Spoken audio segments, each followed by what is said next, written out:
Buen día, mi nombre es Aida Robles y te estaré acompañando en esta materia a través de algunos videos y recursos para que se lleve a cabo. El primer tema de esta materia es normas individuales del derecho del trabajo en México. En esta unidad vamos a explicar normas individuales del derecho del trabajo en México, donde hacemos énfasis en la relación del trabajo, el contrato laboral, algunas de las modalidades y algunos aspectos esenciales que van a definir la relación entre un trabajador y un empleador. Hay dos conceptos importantes que debemos saber en materia laboral, que es una relación de trabajo contra un contrato de trabajo. La relación de trabajo existe desde que una persona presta sus servicios a otra a cambio de un pago.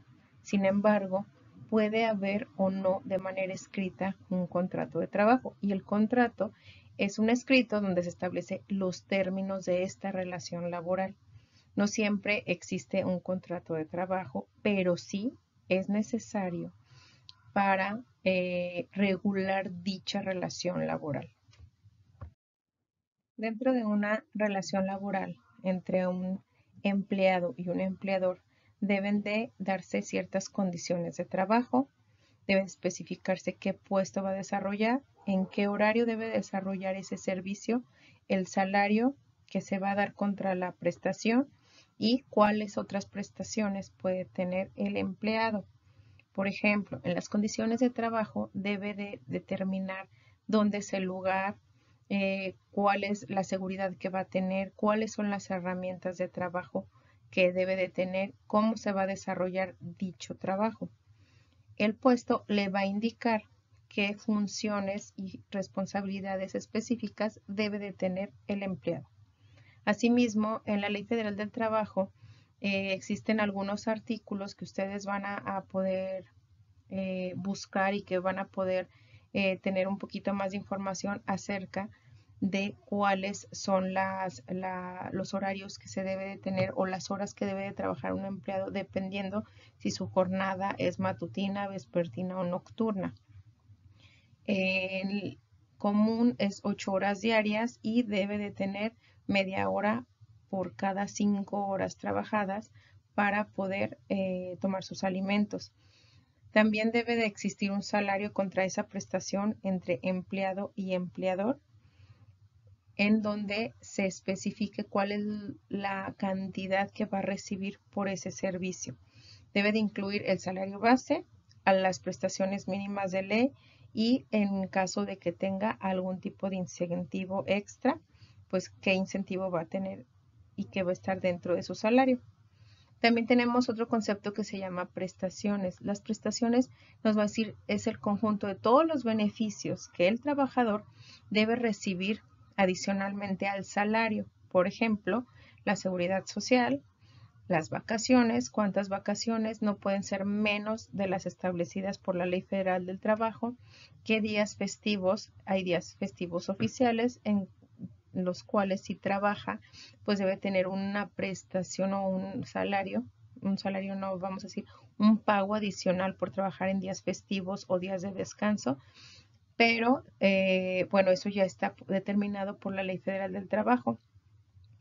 Y en esa prestación también el aguinaldo. El aguinaldo nos dan 15 días por año trabajado. Sin embargo, bueno, en la Ley Federal del Trabajo nos explica en algunos artículos cuáles son cómo se saca la proporción y cuánto es el mínimo que debe de tener laborado en ese año para poder ser sujeto de ese pago. Otros conceptos que debemos de considerar en esta relación laboral es que si existe el contrato de trabajo, pues puede haber algunas diferencias dependiendo qué es lo que se tenga que trabajar. Por ejemplo, hay contratos individuales, hay contratos colectivos y hay contratos en la mayoría de sus casos que son individuales, así como colectivos también puede haber para un tiempo determinado o por una obra determinada. El contrato individual es el que se hace entre un empleador y un trabajador. En el caso del contrato colectivo, va a ser un empleador y un sindicato que regula. Ahorita vamos a ver algunas de las prestaciones o de los objetivos del sindicato, que va a ser, lo que va a hacer es regular el trabajo para un grupo de trabajadores, es decir, varias personas. En el contrato por tiempo determinado puede darse de manera individual o colectiva, pero lo que va a establecer es qué tiempo debe de estar trabajando la persona si es individual o el grupo de personas en caso de que sea un contrato colectivo. Por ejemplo, hay proyectos que son de construcción y es por una obra determinada, o proyectos como son de temporadas. En el caso de aquí de Aguascalientes se da mucho en la feria, que como es una feria internacional, pues se ocupa mucha gente para muchas de los negocios que participan en esta feria, pero se hace únicamente por el tiempo de feria. Entonces, hay empresas que asimismo tienen ciertos ciclos en los cuales necesitan contratar personas externas a los que ya tienen de base, y entonces los hacen por un tiempo determinado. Y en el caso, bueno, contrato por obra o servicio, acá también creo que lo estoy juntando, es en un trabajo, un objetivo específico, que es la construcción que les había comentado. Y también puede ser, por ejemplo, las empresas que contratan a una persona o varias personas para limpiar un edificio el cual apenas se va a ocupar. Entonces necesitan hacerlo nada más por ese servicio o por esa obra determinada. Se pueden mezclar, sí, pueden ser independientes o pueden ser dependientes, dependiendo de si es el tiempo lo que va a identificar o únicamente el servicio terminado que se va a dar.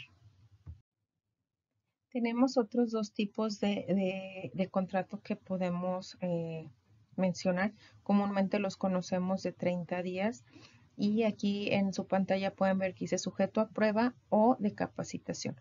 Hay empresas en que te hacen un contrato por la capacitación y después otro contrato de otros 30 días para ver si estando a prueba puedes proporcionar o desarrollar lo que se te dio en la capacitación. Entonces, también es una forma legal de darte un contrato por un tiempo determinado.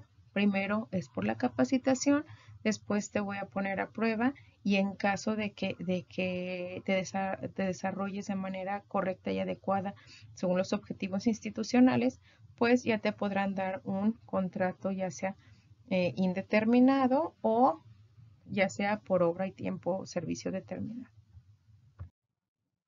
Además de tener un contrato ya realizado entre el empleador y el empleado, pues debemos de conocer que tanto el trabajador como el empleador tenemos derechos y obligaciones. En el caso del trabajador, pues tiene derecho a recibir un salario justo, unas prestaciones, un ambiente laboral y respeto por sus derechos, pero a su vez tiene la obligación de prestar el servicio de manera correcta, cuidando toda la herramienta y todas las instalaciones de la organización. En el caso del empleador, pues es ofrecer un trabajo seguro.